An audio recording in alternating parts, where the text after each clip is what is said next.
Creativity is so powerful in our lives. We depend on it from others, and we depend on ourselves to show up when we have to be creative.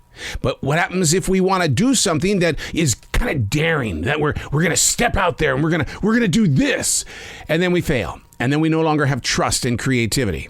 My thought on that is get over it, because if you wouldn't have taken the chance, then you'd be going, well, I wonder what would happen. I don't want you to hold on to that. Unplug, because we will always say yes to creativity. Totally Uncut, because we all make mistakes. So turn it into a tool. This is Arroe Unplugged. How do I jump into this subject without coming across that it's a Debbie Downer moment? Captain Negative. It's not negative. All I want to do is I want to present awareness. We're currently in this state of mind and stage in life that there's a lot of things that are going wrong on the inside of our mind, body, and soul. You would think the nation would become more wiser when an NFL player falls to the ground because of a cardiac arrest. We all came together. Now that he's smiling and growing forward, it's almost like we have forgotten about the inner core of our mind, body, and soul. We lost Lisa Marie Presley yesterday. Cardiac arrest. I had a heart attack at the age of 47 in 2009. If you don't think that it's not on my mind every single day. I take my blood pressure every day. My cholesterol is constantly checked because my doctors give me that opportunity to be a total freak. See, what's happened is this is like the after effects of the COVID lockdown. What were we eating? What were we doing with our bodies where it seems like it's breaking down? Not just in a famous person's life, but I would love to see the numbers of the everyday world.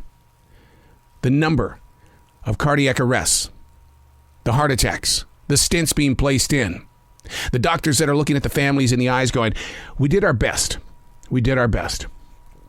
You got to get checked up. It's called the invisible killer for a reason. See, a lot of people say that heart attacks, your left arm, the pain in the chest, this is just awareness. My pain was right here on the right side of my neck, almost in the center. I thought I had strep throat. I was having a heart attack. Hey, it's Arroe. This is The Daily Mess, a chronological walk through an everyday world. I am a daily writer. I'm going to talk about the junk. I'm going to bring truth forward. I'm going to talk about things that you may not agree with.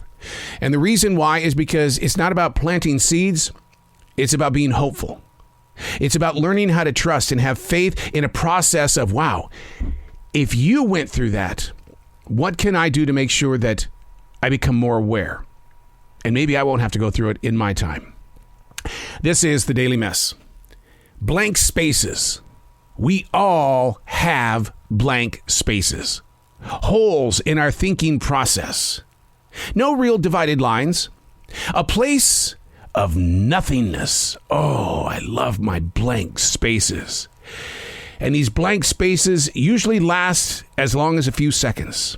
Because in those blank spaces is where we reach for that damn smartphone. To fill our emptiness with digital trash and propaganda. Pissing matches. He said, she said, he did and thinks, admitting that it clears the path, right? Crap.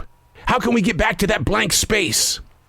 There can be no forced entry, nor can you fake a blank space.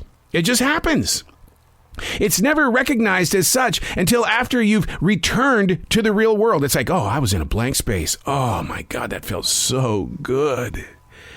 The highly cleansed blank space has been brutalized by a need to always check in, to see if you won, to see if you lost. Are people nearby or far? To win over decisions. To heal a mental takeover. Gotta check in. I gotta check in. Where's my friends? Do people like me? Did I gain followers? For a moment, you once held a brilliant gift. The beauty of blank spaces. I do meditation. My meditation is Nidra. Nidra allows me to unlock the areas that take me away from the blank spaces. You go so deep into the meditation that in reality, I don't know how it is for you, but what happens is I feel like in that meditation, that's the real world. When in reality, that blank space is just a pause from the real world. Allowing your heart and your head to have just enough room to think about nothing. We're so addicted to wanting to be what my father used to call a know-it-all. We want to be know-it-alls. Listen to the way people talk. Step back from a group conversation and listen how somebody is always trying to one-up the other. Well, I did this and this and this and this. Really? Oh my God. Well, this is what I did. It's like, wait, how did we get there? Doesn't take too long. But you've been taken out of your blank space. Meditation is my road back to the blank spaces. But once again, you can't have a forced entry. You've got to be able to clear the mind, body, and soul, and to allow your moment of now to have that blank space. I can get into a very deep blank space by sitting in a room of nothing but silence. Not too many people love rooms like that because they want to be surrounded by a lot of light or a lot of sound. To my left, my writing instrument, just in case something comes to me as a writer. Now, if you're creative like that, you know exactly what I'm talking about. If not, learn about it. Learn about what happens inside those blank spaces. It is total nothingness, but when you come back, it's like, whew, hold on. My God, did you feel that? Write about it. Write about it. Tell me why you loved going into your blank space. We all have them. And I think it's our choice to escape them because nobody's talking about it. Nobody's talking about those little moments where you tune out. I think they're a beautiful moment. A lot of people might call you an airhead. Okay, I accept it. I'm Arroe, and that's The Daily Mess.